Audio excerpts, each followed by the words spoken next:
बिस्मिल्लाहिर रहमानिर रहीम rabbi इशराह ली सदरी व यास्सिर ली अमरी वाहलुल उकदाताम मिन लिसानी याफकाहू कौली।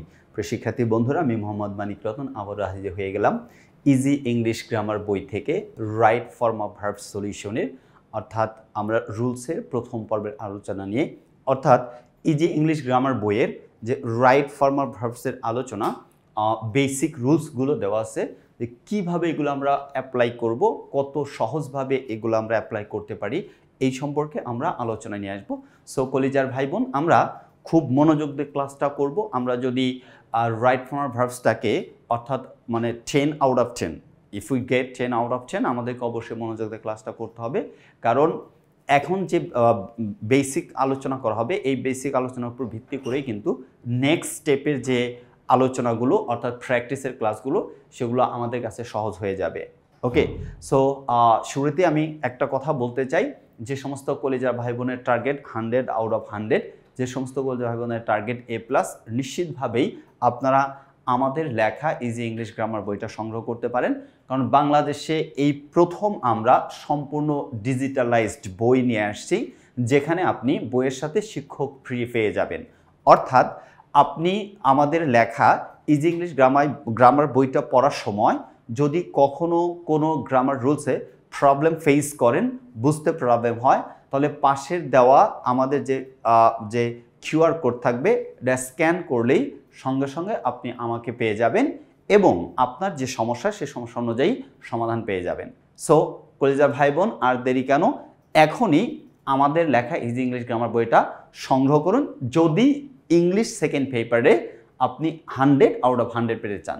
সো কলিজার ভাই বোন, আমরা রাইট ফর্মস অফ ভার্বসের আলোচনায় দেখেন এখানে একটু সংজ্ঞা টাইপের কথা বলা হয়েছে, যেটা প্রচলিত রুলসগুলোতে দেওয়ার জন্য বলা, বাট আমরা সবাই জানি, তারপরেও আমি পড়বো। বলছে দেখেন, প্রিয় শিক্ষার্থী, রাইট ফর্মস অফ ভার্বস ইংরেজি ব্যাকরণের একটি গুরুত্বপূর্ণ অধ্যায়। মাইন্ড ইট, এর একটা গুরুত্বপূর্ণ অধ্যায়, যা সঠিকভাবে রপ্ত করতে পারলে ইংরেজি লেখায় দক্ষতা বেড়ে যাবে। তার মানে আপনি রাইট ফর্ম ভার্বসটা যদি ঠিকঠাক মতোভাবে রপ্ত করতে পারেন, তাহলে আপনি ফ্রি হ্যান্ড রাইটিং থেকে শুরু করে আপনার রাইটিং স্কিলটা অনেক বেশি ডেভেলপ হবে, স্ট্যান্ডার্ড হবে। রাইট ফর্মস অফ ভার্বস সঠিকভাবে শিখতে হলে প্রথমে টেন্স সম্পর্কে পরিষ্কার ধারণা রাখতে হবে। সবচেয়ে গুরুত্বপূর্ণ এবং সবচেয়ে মোস্ট ইম্পর্টেন্ট কথা, এটা আপনাকে রাখতেই হবে। এইখানে যদি আপনি ঝামেলা করেন, অর্থাৎ টেন্স বুঝতে যদি আপনি ঝামেলা করেন, তাহলে কিন্তু আপনি ভালো করতে পারবেন না, অর্থাৎ রাইট ফর্ম অফ ভার্বস আপনি ভালো করতে পারবেন না। আচ্ছা, সাবজেক্টের সঙ্গে ভার্বের মিল বজায় রাখতে হবে, যেটাকে বলা হয় সাবজেক্ট ভার্ব এগ্রিমেন্ট। আপনারা গ্রামারের একটা পার্ট আছে যেটাকে বলা হয় সাবজেক্ট ভার্ব এগ্রিমেন্ট, এটা মোস্ট ইম্পর্টেন্ট একটা পার্ট। তার মানে সাবজেক্টের সঙ্গে ভার্বের মিল অর্থাৎ সাবজেক্ট ভার্ব এগ্রিমেন্ট বজায় রাখতে হবে। কন্ডিশনাল সেন্টেন্স ও প্যাসিভ ভয়েস এর নিয়মগুলো ভালোভাবে জানতে হবে। কন্ডিশনাল সেন্টেন্স এবং প্যাসিভ ভয়েস সবচেয়ে গুরুত্বপূর্ণ কথাগুলোর মধ্যে আরেকটা, কারণ কলিজার ভাই বোন, কন্ডিশনাল সেন্টেন্স থাকতেও পারে, নাও থাকতে পারে, এটা কোনো গ্যারান্টি নেই, কিন্তু রাইট ফর্ম অফ ভার্বসের ভেতরে প্যাসিভ ভয়েসের ব্যবহার 100% থাকবেই থাকবে। একবার নয়, একাধিকবার থাকবে, একবার নয় একাধিকবার থাকবে। সো আপনি যেহেতু জানেন যে একাধিকবার এই রুলসগুলো থাকবে অর্থাৎ ভয়েস চেঞ্জের, তার মানে এই সম্পর্কের ধারণাটা আপনার স্পষ্ট রাখতে হবে। যদিও আপনাদের শর্ট সিলেবাসে, অর্থাৎ যে সমস্ত কলেজার ভাই বোন যারা 2026-এর পরীক্ষার্থী, তাদের ডিরেক্টলি ভয়েস চেঞ্জের রুলস নেই, বাট ইনডিরেক্টলি আপনাকে ভয়েস চেঞ্জ সম্পর্কে 100% কনসেপশন ক্লিয়ার রাখতে হবে। যেমন দেখেন, এর নিয়মগুলো ভালোভাবে জানতে হবে। ভার্ব এর 3টি রূপ, প্রেজেন্ট, পাস্ট এবং পাস্ট পার্টিসিপল ভালোভাবে মুখস্থ রাখতে হবে। এছাড়াও তোমাদের আরও যা যা জানতে হবে, তার মানে ভার্বের present form, first form, first participle ফর্মগুলো A to Z আমার মুখস্থ রাখতে হবে। আপনি যদি এগুলো মুখস্থ না রাখেন, তো কোনো একটা বাক্যে ধরেন করতে হবে মূল ভার্বের ফার্স্ট পার্টিসিপল ফর্ম, আপনি তো ওইটা জানা না থাকে, তো কিভাবে লিখবেন? ওকে, সো এই কথাগুলো বলছে কি কি আপনার সবচেয়ে বেশি ভালো করে জানা থাকতে হবে। আচ্ছা, এখন যদি আমরা আরও কি কি জানতে হবে, তার মধ্যে রুল নাম্বার 1, এই রুলসের মধ্যে কি কি পড়বে দেখেন। রুলগুলো যদি আমরা চিন্তা করি, তাহলে দেখেন, যদি কোনো সেন্টেন্সের অর্থ ইউনিভার্সাল ট্রুথ, বোঝার চেষ্টা করেন, যদি কোনো সেন্টেন্সের অর্থ universal truth, scientific theory, historical truth, habitual fact প্রকাশ করে তবে সেই সেন্টেন্সটি প্রেজেন্ট ইনডেফিনিট টেন্স হয়। মনে রাখেন ইউনিভার্সাল ট্রুথ, হ্যাবিচুয়াল ফ্যাক্ট, তারপরে হচ্ছে সায়েন্টিফিক যে থিওরি, হিস্টোরিক্যাল ট্রুথ, এগুলোর ক্ষেত্রে প্রেজেন্ট ইনডেফিনিট টেন্স হয়। যেমন দেওয়া আছে দেখেন আরেকটা কথা কলিজার ভাই বোন, সেটা হচ্ছে আপনি আমাদের লেখা বই যেটা সেখানে কিন্তু আনসার সহ পাবেন। সেখানে আপনি এই মানে প্রশ্নের আনসারগুলো নিচে দেওয়া আছে। আমরা এখানে কেন দেই নাই, যেন আপনি যখন প্র্যাকটিসে আসবেন আপনি কিউআর কোড স্ক্যান করবেন, সঙ্গে সঙ্গে যেন আপনি নিজে নিজেটা প্র্যাকটিস করে নিতে পারবেন যে আপনার লেভেলটা কোথায় আছে। নিজে আগে আনসার করবেন, তারপরে আনসার স্ক্রিপ্টটাতে মিলা নেবেন। বুঝতে পারছেন তো ব্যাপারটা? বাট আমাদের মূল যে বইটা লেখা প্রিন্টেড যে বই, ওইখানে আপনি আনসার সহ পাবেন। যেমন প্রথম বাক্যটা লেখা আছে, দেখেন এখানে কি লেখা আছে। প্রথম যে সেন্টেন্সটা লেখা আছে, the sun rise in the east. তাহলে আমরা জানি এটা চিরন্তন সত্য কথা, বা এটাকে বলা হয় ইউনিভার্সাল ট্রুথ। কি বলা হয়? Universal truth. তো ইউনিভার্সাল ট্রুথ হলে প্রেজেন্ট ইনডেফিনিট। ইফ মানে according to present indefinite, if the given subject is third person singular number, in that case you are bound to add s or es with the given verb. So here in the sentence we can see that the subject is the sun, it is third person singular number. So বাধ্যতামূলক ভাবে আমাকে compulsorily আমাকে কি use করতে হবে? s বা es। তার মানে রাইজ আছে, এটার আনসার হয়ে যাবে রাইজেস। আনসার কি হয়ে যাবে? রাইজেস। তার মানে the sun rises in the east. Example number 2, Akbar ascend the throne at a very early age. Ascend the throne মানে ascend the throne এর বাংলা অর্থ হচ্ছে আরোহণ করা। কোথায় আরোহণ করা? সিংহাসনে আরোহণ করা বা সিংহাসনে বসা। এক কথায় সিংহাসনে বসা। তার মানে কি বললো দেখেন, এটাকে হিস্টোরিক্যাল ট্রুথ। এটাকে কি বলা হয়? হিস্টোরিক্যাল ট্রুথ বলা হয়। ঐতিহাসিকভাবে এটা সত্য। তার মানে আকবর যেহেতু আছে থার্ড পারসন সিঙ্গুলার নাম্বার, তাহলে এটা আনসার হবে অ্যাসেন্স। কি হয়ে যাবে? অ্যাসেন্স আনসার হবে। অর্থাৎ ভার্বের সাথে এস যোগ করতে হবে, কারণ আকবর হচ্ছে third person singular number. Last but not the least, water boil at 100 degree Celsius. দেখেন এই যে এটাও কিন্তু মানে সায়েন্টিফিক থিওরি থেকে নেওয়া। মানে পানি 100 ডিগ্রি সেলসিয়াসে এটা কি উত্তপ্ত হয় বা গলে, সিদ্ধ হয়, মানে বয়েল হয়। তার মানে এটাকে বলবো আমরা সায়েন্টিফিক অর্থাৎ বৈজ্ঞানিক যে থিওরি, বৈজ্ঞানিক থিওরি থেকে। তাহলে ওয়াটার, এটার আনসার হবে বয়েলস। আনসার কি হয়ে যাবে? বয়েলস হয়ে যাবে। Water বয়েলস at 100 degree Celsius. আচ্ছা, আমরা এটা হয়তো বা আমাদের আর কোনো ঝামেলা থাকার কথা না। কি কি লাগবে, কি কি প্রয়োজন, সেগুলো আমরা আনসার বলে দিছি। হ্যাঁ, এবার আমরা পরের তাতে যদি চলে যাই, দেখেন কি হয়। রুল নাম্বার 2তে যদি যাই, রুল নাম্বার 2তে বললো সেন্টেন্সে generally, normally, usually, regularly, naturally, often, sometimes, always, everyday, daily, never, frequently, occasionally ইত্যাদি থাকলে সেন্টেন্সটি প্রেজেন্ট ইনডেফিনিট টেন্স হয়। ইত্যাদি থাকলে এই সমস্ত মানে অ্যাডভার্বগুলো যদি কোনো বাক্যে থাকে তাহলে সেই বাক্যটাকে প্রেজেন্ট ইনডেফিনিট টেন্স করতে হয়। তবে সাবজেক্টে থার্ড পারসন সিঙ্গুলার না বলে এস বা প্রেজেন্ট ইনডেফিনিট মানে according to the rules of present indefinite আমাকে ভার্ব ঠিক করতে হবে। তো ভার্ব ঠিক করতে গেলে আমাকে সাবজেক্ট তাকাতে হবে সাবজেক্টের দিকে। থার্ড পারসন সিঙ্গুলার না বলে এস বা ইয়ে যোগ করতে হবে। মানে ভেরি কমন যে জিনিসগুলো এগুলো আমাকে ইউজ করতে হবে, মানে আমাদেরকে অভ্যস্ত হতে হবে। সো কাম অন, আমরা যদি চিন্তা করি এটাকে example number 1, a good student always prepare his lessons regularly. তাহলে দেখেন এখানে আমরা দেখতে পাচ্ছি দেওয়া আছে অ্যাডভার্ব রেগুলারলি। এই অ্যাডভার্বটা আমাকে ইন্ডিকেট করে, this adverb indicates us to make it present indefinite tense. So subject আছে আ গুড স্টুডেন্ট, তার মানে আবার দেখেন অলওয়েজ আছে, আবার কি আছে? অলওয়েজ আছে। তার মানে এটা হবে প্রিপেয়ার্স। আনসার হবে প্রিপেয়ার্স। আচ্ছা, example number 2, he usually get up early in the morning. তার ইউজুয়ালি আছে, এই ইউজুয়ালি অ্যাডভার্বটা মানে আমাকে বলে দিচ্ছে এটাকে প্রেজেন্ট ইনডেফিনিট টেন্স ফলো করতে হবে। আনসার হবে he usually gets up early in the morning. 3 অর্থাৎ example number 3, last but not the least, it often rain in this region during monsoon.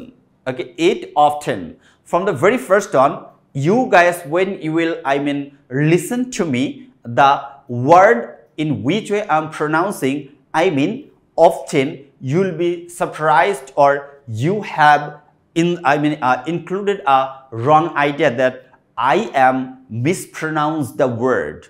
I am mispronouncing the word, but the truth is that this word is right. I mean, often is the word you can pronounce in two ways. It called often or often. If you pronounce this word often, that means you are following British accent. If you pronounce this word often, in that case you are pronouncing this word according to the accent of America or American. I'm sorry to say American. তাহলে answer হবে এটা rains, অর্থাৎ answer কি হয়ে যাবে rains. It often rains in this region during monsoon. আচ্ছা, তাহলে কি হবে during monsoon. এটা একটু ইরেজ করে দিয়ে ওই পাশে লিখে দেই যেন লেখাটা ক্লিয়ারলি বোঝা যায়। তাহলে এটা হবে হচ্ছে rains, এটা কি হয়ে যাবে rains হয়ে যাবে। ওকে, তাহলে it often rains in this region during monsoon. আচ্ছা, আমরা যদি পরের রুলসটাতে চলে যাই, আমরা 3 নাম্বার রুলসের দিকে চলে যাই। 3 নাম্বার রুলসে কি দেওয়া আছে দেখেন, কোন সেন্টেন্সে যদি at this time, at this moment, now, at present, gradually, step by step, one after another, currently, still, day by day ইত্যাদি অ্যাডভার্ব অ্যাডভার্বিয়াল ফ্রেজ উল্লেখ থাকে, তবে সেন্টেন্সটি প্রেজেন্ট কন্টিনিউয়াস টেন্সে হবে। আচ্ছা, ভালো কথা। তাহলে এক্সাম্পল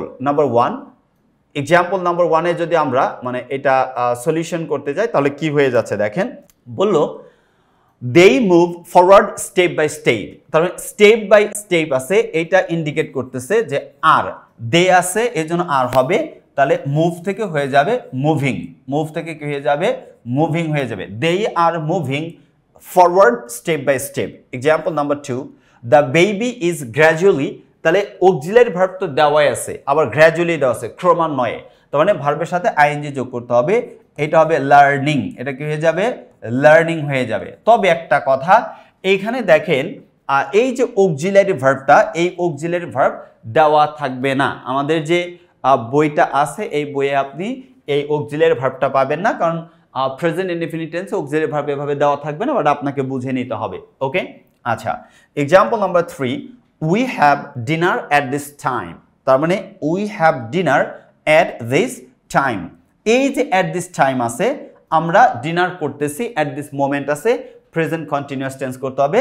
we সাবজেক্ট হলে অক্সিলারি ভার্ব হবে আর ভার্বের সাথে আইএনজি যোগ করলে হ্যাভ থেকে হয়ে যাবে having. Last but not the least, the candidates okay be called one after another. তাহলে the candidates are being called, অর্থাৎ passive sense, the candidates are being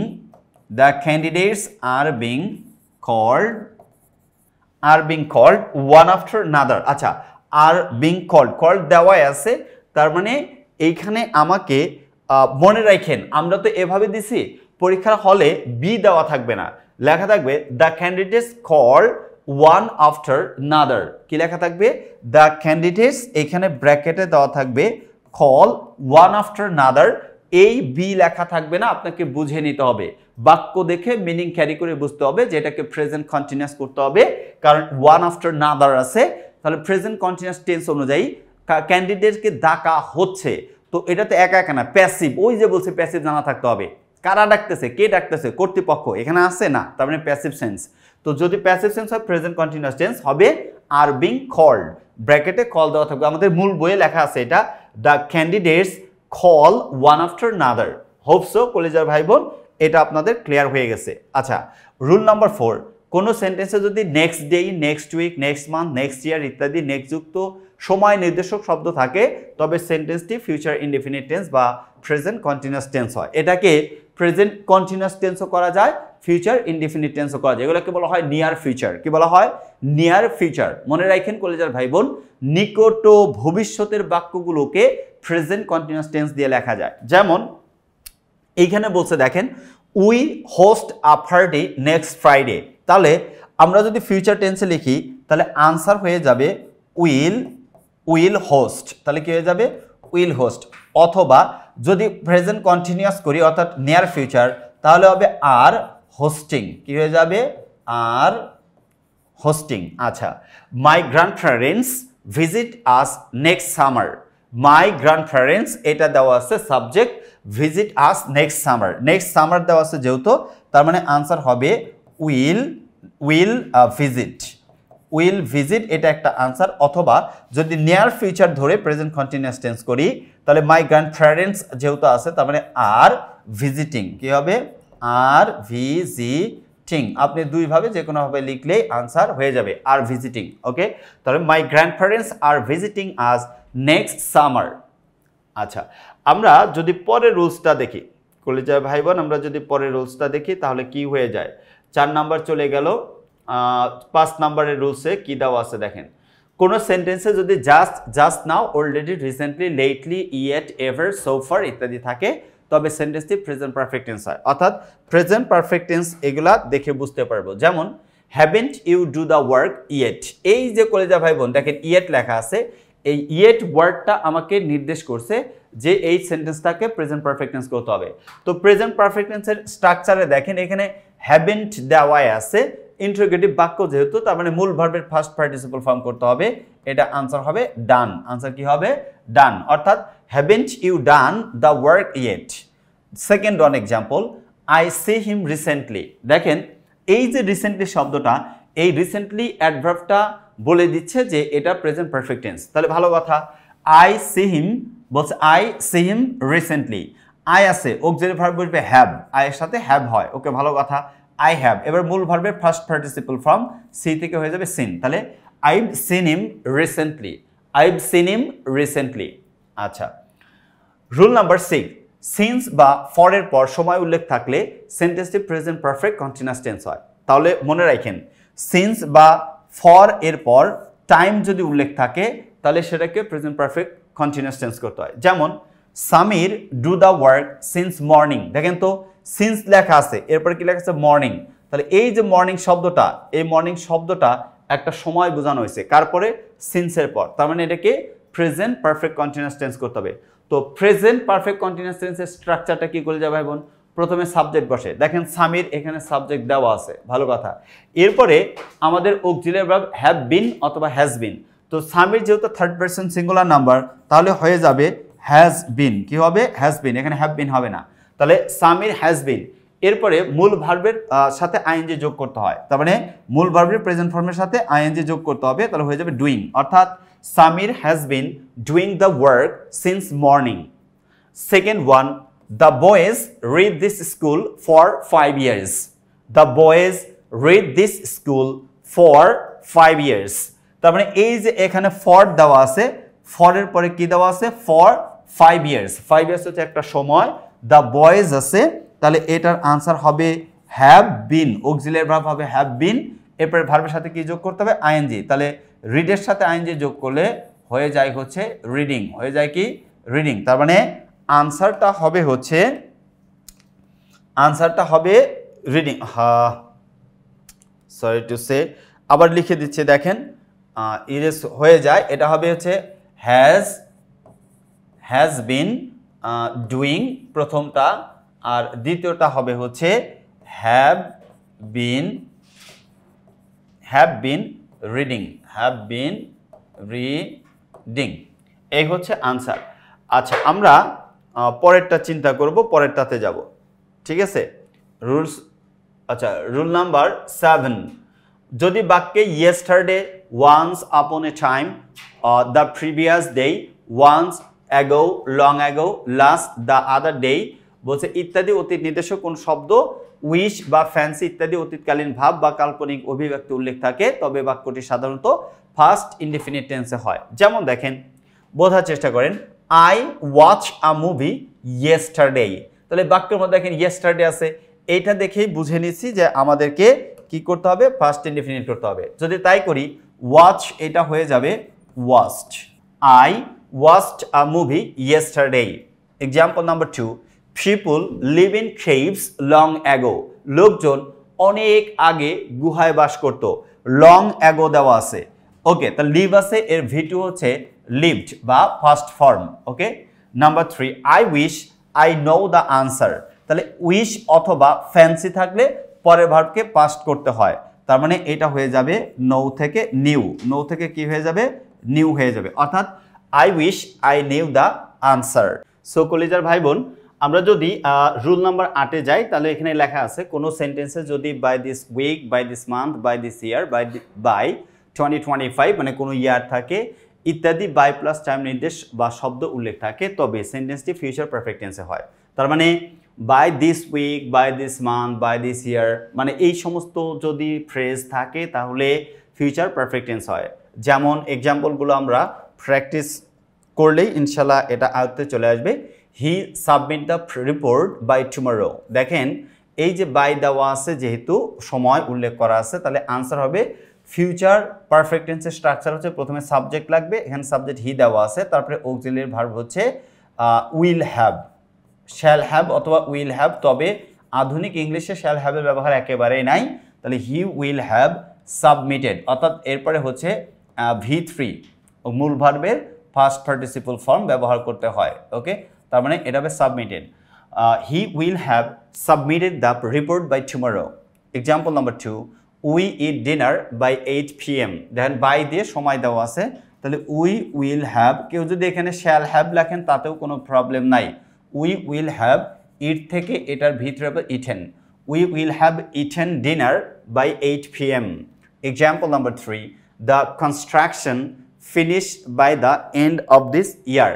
construction মানে নির্মাণ, নির্মাণ শেষ হবে ভালো কথা, কিন্তু নির্মাণ কি একা একা শেষ হবে নাকি কারো দ্বারা?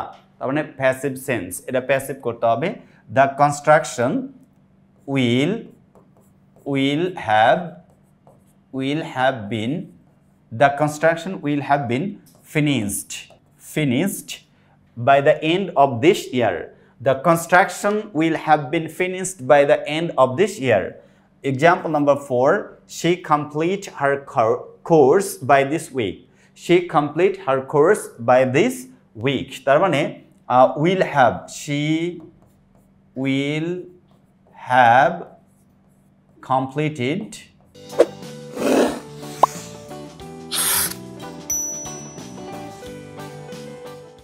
she will have completed her course by this week. এই হচ্ছে 8 নাম্বার রুলসের আনসারগুলো। তার মানে future perfect tense, future perfect টেন্সের স্ট্রাকচার মাথায় রাখতে হবে কলজা ভাই বোন। প্রথমে সাবজেক্ট বসে, তারপরে হেল্পিং ভার্ব হিসেবে উইল হ্যাভ বসে, তারপরে মূল ভার্বের ফার্স্ট পার্টিসিপল ফর্ম, তারপরে বাকি অংশ লিখতে হয়।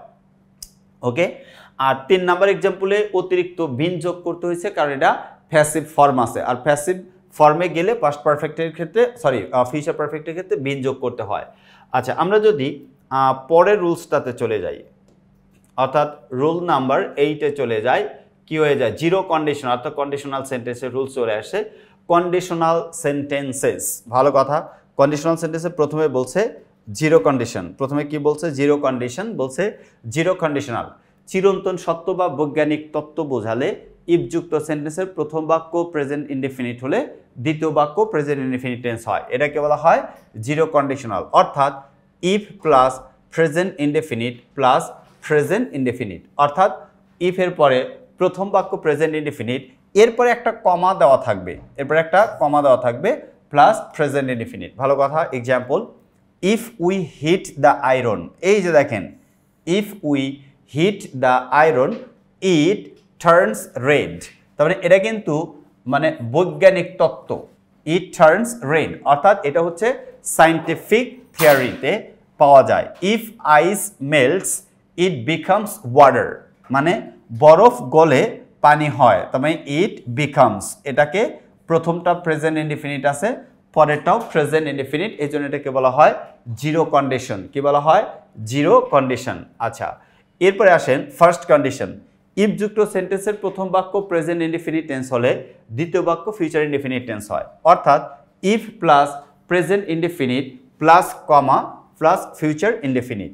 ভালো কথা। এরপরে কিন্তু কমা ব্যবহার করতে হবে, আমাদের মূল বইয়ে পেয়ে যাবেন, সমস্যা নেই।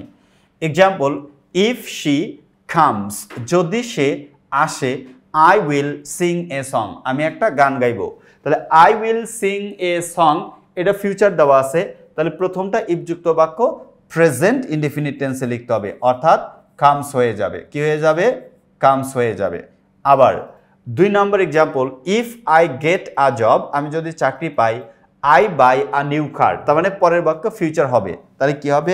I will buy a new car. If I get a job I will buy a new car, I will buy a new car. এই ছিল হচ্ছে ফার্স্ট কন্ডিশনের আনসার। সো কলিজার ভাই বোন, আমরা যদি সেকেন্ড কন্ডিশনালটা দেখি, অর্থাৎ ইফ যুক্ত বাক্যটা যদি পাস্ট ইনডিফিনিট টেন্স হয় তাহলে দ্বিতীয় বাক্যটাকে পাস্ট কন্ডিশনাল করতে হয়। এখন পাস্ট কন্ডিশনাল জিনিসটা কি, অর্থাৎ সাবজেক্টের পরে উড, কুড, মাইট প্লাস ভিওন থাকতে হবে।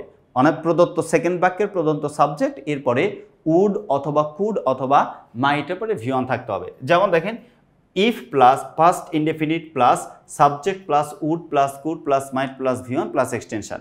এক্সাম্পলের মাধ্যমে এটা আমরা ক্লিয়ার করে নেব। Example number 1, if he have a car he could drive to work. তার মানে if he have a car he could drive to work, তার মানে এটা আনসার হয়ে যাবে হ্যাড। কি হয়ে যাবে? হ্যাড। আচ্ছা, example number 2, if we won the lottery. তার মানে এই যে ইফ যুক্ত বাক্য পাস্ট ইনডেফিনিট আছে, এটাকে পাস্ট কন্ডিশনাল করতে হবে। পাস্ট কন্ডিশনাল করতে গেলে কি করতে হবে? উড, কুড, মাইট, ধরেন আমি উড লিখলাম, আপনি ইচ্ছা করলে যে কোনো কিছু লিখতে পারেন। উই উড, এরপরে V1 ট্রাভেল, V1 হচ্ছে travel, we would travel the world. তার মানে if we won the lottery we would travel the world, অথবা we could travel the world, অথবা we might travel the world. আচ্ছা, আমরা যদি third কন্ডিশনের বাক্যগুলোর দিকে তাকাই তাহলে কি হয়? ইফ যুক্ত বাক্যটা যদি পাস্ট পারফেক্ট থাকে দ্বিতীয় বাক্যটাকে পারফেক্ট কন্ডিশনাল করতে হয়। আবারও বলি, ইফ যুক্ত বাক্যটা যদি পাস্ট পারফেক্ট থাকে তাহলে দ্বিতীয় বাক্যটাকে পারফেক্ট কন্ডিশনাল করতে হয়। অর্থাৎ if plus past perfect plus comma, আমাদের বইয়ে দেখুন কমা দেওয়া আছে, কমা প্লাস পারফেক্ট কন্ডিশনালে subject plus auxiliary verb would have, could have অথবা might have plus V3 plus extension, যেটা আমরা এখানে দেওয়া আছে। দেখেন example, if I had studied more, আমি যদি বেশি বেশি পড়াশোনা করতাম তাহলে I pass the chemistry test. তার মানে উড হ্যাভ, কুড হ্যাভ অথবা মাইট হ্যাভ। তাহলে আমি মাইট হ্যাভ লিখলাম, ইচ্ছা করে আমি লিখলাম মাইট হ্যাভ। তাহলে I might have passed, I might have passed the chemistry test, অথবা উড হ্যাভ অথবা could have. Example number 2, if you dash me I would have helped you। অর্থাৎ পারফেক্ট কন্ডিশনালটা দেওয়া আছে ইফ যুক্ত বাক্যে ফিল ইন দ্য ব্ল্যাঙ্কস। তার মানে আমাকে বুঝতে হবে ইফ যুক্ত বাক্যটাকে পাস্ট পারফেক্ট করতে হবে। তো পাস্ট পারফেক্টের অনুযায়ী স্ট্রাকচারটা সাবজেক্টের পরে অক্সিলারি ভার্ব বসবে হ্যাড, লিখলাম হ্যাড প্লাস V3, অর্থাৎ টোল থেকে হয়ে যাবে টোল্ড, টোল থেকে টেল থেকে হয়ে যাবে টোল্ড। এই হচ্ছে থার্ড কন্ডিশনাল। তার মানে কন্ডিশনাল কিন্তু টোটাল 4টা। 1 নম্বর হচ্ছে জিরো কন্ডিশনাল, 2 নম্বর হচ্ছে first conditional, second conditional, third conditional. এই হচ্ছে টোটাল 4টা কন্ডিশনাল, সব মোস্ট ইম্পর্টেন্ট, এবং এখান থেকে কিন্তু রাইট ফর্ম অফ ভার্বসে প্রশ্ন হয়ে থাকে। আমরা যদি রুল নাম্বার 10-এ চলে যাই, দেখেন no sooner had dot dot then, তারপরে scarcely had dot dot when, hardly had dot dot before অথবা ওয়েন। অর্থাৎ এগুলো কোনো সেন্টেন্সে থাকলে সেন্টেন্সের প্রথম অংশটিতে V3 এবং পরবর্তী অংশটিতে V2 হয়। অর্থাৎ নো সুনার যুক্ত অংশটাতে ভার্বের, অর্থাৎ যে ভার্বটা দেওয়া আছে ভার্বের ফার্স্ট পার্টিসিপল ফর্ম এবং দেন, বিফোর অথবা ওয়েন, দেন, ওয়েন অথবা বিফোর, এগুলোর পরে যে ভার্ব থাকবে প্রদত্ত ভার্বের V2 করতে হয়। যেমন দেখেন, no sooner had I dash down then there was a loud knock at the door। তার মানে no sooner had I sit, তার মানে sat down, no sooner had I sat down then there was a loud knock at the door। Example number 2, hardly had I arrived home when my phone, তার মানে hardly had দেওয়া আছে, পরেরটা V2 বানাতে হবে। বলছে when my phone ring থেকে হয়ে যাবে rang, ring থেকে কি হয়ে যাবে? rang হয়ে যাবে। Example number 3, scarcely had I go to bed when the doorbell rang। তার মানে scarcely had এর পর শূন্যস্থান, এই গোটা হয়ে যাবে হচ্ছে gone, অর্থাৎ এটাকে V3 বানাতে হবে কারণ মূল ভার্বের ফার্স্ট পার্টিসিপল ফর্ম পড়ে। অর্থাৎ scarcely had I gone to bed when the doorbell rang। আচ্ছা, এরপরের এক্সাম্পলটা যদি দেখি আমরা, অর্থাৎ এক্সাম্পল নাম্বার 11 কি দেওয়া আছে, সিন্স যুক্ত প্রথম বাক্য প্রেজেন্ট ইনডেফিনিট টেন্স বা প্রেজেন্ট পারফেক্ট টেন্স হলে দ্বিতীয় বাক্য পাস্ট ইনডেফিনিট বা দ্বিতীয় বাক্য পাস্ট ইনডেফিনিট করতে হয়। আচ্ছা, কিন্তু প্রথম বাক্য পাস্ট ইনডেফিনিট টেন্স হলে দ্বিতীয় বাক্য পাস্ট পারফেক্ট টেন্স হয়। দ্বিতীয় বাক্য কি করতে হয়? পাস্ট পারফেক্ট টেন্স হয়। যেমন এক্সাম্পলের মাধ্যমে আমরা শিখে নেব, present indefinite oblique present perfect plus since plus first indefinite. আর দ্বিতীয় rules first indefinite plus since plus first perfect. এক্সাম্পলের মাধ্যমে আমরা কনসেপশনগুলো ক্লিয়ার করে নেব। He teach us since the semester began. তাহলে এইখানে আছে সিন্স, ভালো কথা বলছো ভাই বোন। সিন্স যুক্ত পরের বাক্য দেওয়া আছে ফার্স্ট ইনডেফিনিট টেন্স। সিন্স যুক্ত দ্বিতীয় বাক্য ফার্স্ট ইনডেফিনিট টেন্স দেওয়া আছে, তাহলে প্রথম বাক্যটা প্রেজেন্ট ইনডেফিনিট অথবা প্রেজেন্ট পারফেক্ট টেন্স বানাতে হবে। তাহলে he teaches us since the semester began. Example number 2, they have worked hard, বলছে they have worked here since the company, okay start দেওয়া আছে, তার মানে সিন্স যুক্ত প্রথম বাক্য প্রেজেন্ট পারফেক্ট দেওয়া আছে, বলছে they worked here since the company। এইখানে তাহলে কি হবে? পাস্ট ইনডেফিনিট, তাহলে স্টার্ট থেকে হয়ে যাবে স্টার্টেড, স্টার্ট থেকে কি হয়ে যাবে? স্টার্টেড হয়ে যাবে। আচ্ছা, example number 3, Shifa take rest since she had completed her homework। আচ্ছা, তার মানে এই যে সিন্স আছে কলিজার ভাই বোন, দ্বিতীয় বাক্যটা দেওয়া আছে পাস্ট পারফেক্ট, তার মানে সিন্স যুক্ত বাক্য অর্থাৎ দ্বিতীয় বাক্যটা যদি পাস্ট পারফেক্ট থাকে তাহলে প্রথম বাক্যটা ফার্স্ট ইনডেফিনিট টেন্স করতে হবে। তাহলে শিফা টেক থেকে হয়ে যাবে টুক, অর্থাৎ শিফা took rest since she had completed her homework। Example number 12 যদি দেখি, দেখেন কি হয়ে যায়। অ্যাজ ইফ বা অ্যাজ দো যুক্ত প্রথম বাক্য প্রেজেন্ট ইনডেফিনিট টেন্স হলে দ্বিতীয় বাক্য ফার্স্ট ইনডেফিনিট টেন্স হয়, কিন্তু প্রথম বাক্য ফার্স্ট ইনডেফিনিট টেন্স হলে দ্বিতীয় বাক্য ফার্স্ট পারফেক্ট করতে হয়। এক্সাম্পলের মাধ্যমে আমরা শিখে নেব। এখানে স্ট্রাকচার দেওয়া আছে present indefinite plus as if অথবা as though plus first indefinite, আর first indefinite plus as if অথবা as though plus first perfect. As if আর অ্যাজ দো, এটা অ্যাজ ইফ বা অ্যাজ দো, এটার বাংলা অর্থ হচ্ছে যেন, এটা বাংলা অর্থ কি? যেন। অ্যাজ ইফ অথবা অ্যাজ দো এর বাংলা অর্থ হচ্ছে যেন। আচ্ছা, example number 1, she Cry as if she lost everything. তার মানে অ্যাজ ইফ যুক্ত দ্বিতীয় বাক্য ফার্স্ট ইনডেফিনিট, তার মানে এটাকে প্রেজেন্ট ইনডেফিনিট বানাইতে হবে। তার মানে শি ক্রাইস কি হয়ে যাবে? She ক্রাইস as if she lost everything. Example number 2, they acted as though nothing happened। তাহলে as though যুক্ত প্রথম বাক্যটা V2 দেওয়া আছে, অর্থাৎ ফার্স্ট টেন্সে দেওয়া আছে, এটাকে ফার্স্ট পারফেক্ট করতে হবে। তাহলে নাথিং সাবজেক্ট দেওয়া আছে, হেল্পিং ভার্ব লাগবে হ্যাড, মূল ভার্বের ফার্স্ট পার্টিসিপল ফর্ম অর্থাৎ হ্যাপেন্ড, কি দেওয়া হবে? হ্যাপেন্ড, অর্থাৎ হ্যাড হ্যাপেন্ড। আনসার হবে they acted as though nothing had happened। Next one, rule number 13 number রুলসে কি আছে দেখেন, এটা মোস্ট ইম্পর্টেন্ট রুলস, এগুলোর মধ্যে থেকে প্রশ্ন কিন্তু অনেক সময় হয়। বলছে it is time oblique it is high time plus 2 plus V1 plus extension, অর্থাৎ টাইম বা হাই টাইমের পরে 2 থাকলে ভার্বের বেস ফর্ম হয়। টাইম বা হাই টাইমের পর সাবজেক্ট থাকলে, যে কোনো কিছু সাবজেক্ট থাকলে V2 লিখতে হবে। আর যদি টাইম বা হাই টাইমের পর preposition plus personal object plus 2 plus V1 extension বসে। যেমন এক্সাম্পল নাম্বার 1, টিজ টাইম এই যে স্টাডি মোর, এখানে কোনো সাবজেক্ট নাই, তার মানে এখানে আনসার হবে টু স্টাডি। আনসার কি হয়ে যাবে? To study. বলছে টিজ টাইম টু স্টাডি মোর। আচ্ছা, তারপরে এক্সাম্পল নাম্বার 2, টিজ টাইম বলছে টিজ high time he apologize for his mistake. তার মানে হি আছে সাবজেক্ট, এটা V2 বানাইতে হবে। কি বানাইতে হবে? V2 বানাইতে, অ্যাপোলোজাইজ। ওকে, আনসার হবে হচ্ছে অ্যাপোলোজাইজ।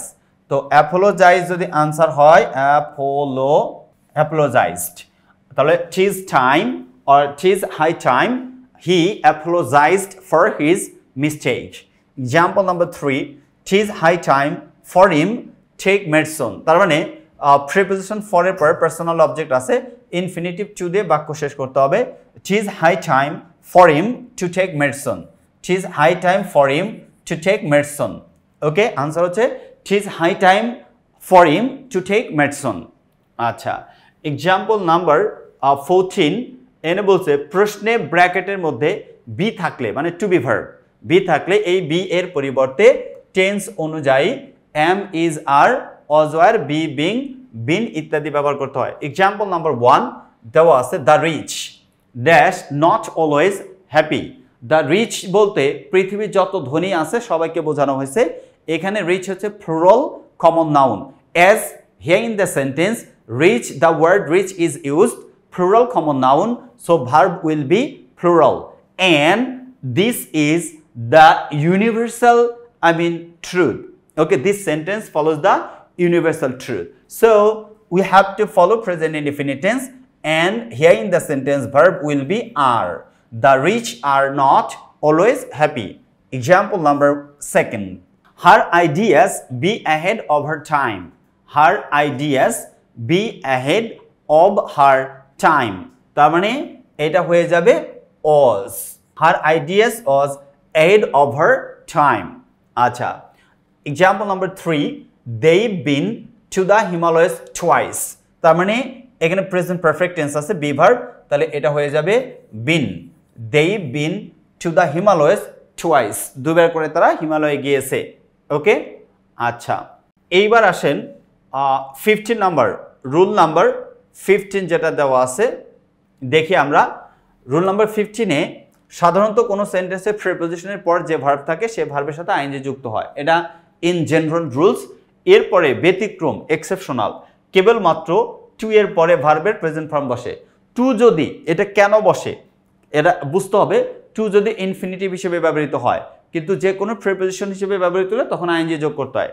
ব্যতিক্রমভাবে দেখেন, তবে টু যুক্ত ফ্রেজ যেমন with a view to, look forward to, in addition to, be used to, get used to, addicted to, devoted to, subjected to, opposed to, accustomed to, committed to, admit to, confess to, আরো কিছু আছে click to, এগুলা cling to, এগুলাও হচ্ছে two preposition, এরপরে ভার্বের সাথে ING যোগ করতে হয়। এই ফ্রেজগুলো মনে রাখার ট্রাই করবেন। Example number 1 he apologized for be late. তাহলে এখানে for হচ্ছে প্রিপোজিশন, প্রিপোজিশন হওয়ার কারণে ভার্বের সাথে আইএনজি যোগ করতে হবে। তাহলে বির সাথে আইএনজি যোগ করলে, ওকে, বির সাথে আইএনজি যদি যোগ করি তাহলে হয়ে যাবে বিং। কি হয়ে যাবে? বিং হয়ে যাবে। অর্থাৎ he apologized for being late. Example number 2 they plan to travel to next month. বলছে they plan, to আছে এটা ইনফিনিটিভ টু, তারপরে হবে travel. they plan travel, বলছে they plan to travel next month.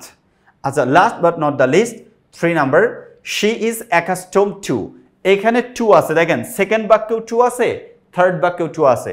Second বাক্যের টুটাকে বলা হয় ইনফিনিটিভ টু, এজন্য ভার্বের বেস ফর্ম বসছে। আর থার্ড বাক্যে অর্থাৎ থার্ড এক্সাম্পলে এই টুকে বলা হয় প্রিপোজিশন টু, এজন্য এটা হয়ে যাবে ওয়ার্কিং। এটা কি হয়ে যাবে? ওয়ার্কিং হয়ে যাবে। আনসার হবে she is accustomed to working late. ওকে, এই ছিল হচ্ছে কলেজার ভাই বোন প্রথম পর্বের যে আমার আলোচনা রাইট ফর্মস অফ ভার্বসের যে রুলসগুলো, ইন জেনারেল রুলস। আমি প্রথম পর্বে যেগুলো আলোচনা করলাম এর মধ্যে থেকে প্রশ্ন অনেক বেশি পরিমাণে থাকবে, হোপসো আপনারা বুঝতেই পারছেন। আর এর সাথে সাথে আমি আপনাদেরকে একটা কথা বলতে চাই, আমাদের লেখা ইজি ইংলিশ গ্রামার বইটা দ্রুততার সাথে সংগ্রহ করুন, কারণ বাংলাদেশে এই প্রথম সম্পূর্ণ ডিজিটালাইজড বই, যে বইয়ের সাথে আপনি অর্থাৎ বই কিনলে শিক্ষক ফ্রি পেয়ে যাবেন, বাংলাদেশে এই প্রথম।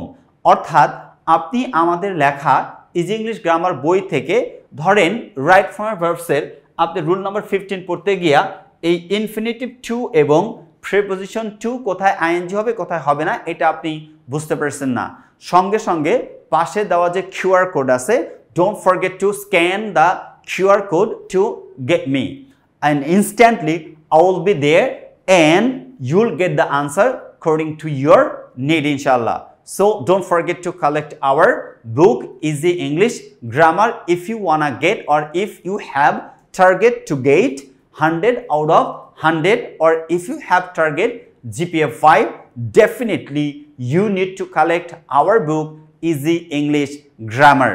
So সবাই ভালো থাকেন, সুস্থ থাকেন। আল্লাহ হাফেজ। আসসালামু আলাইকুম ওয়া রাহমাতুল্লাহি ওয়া বারাকাতুহু।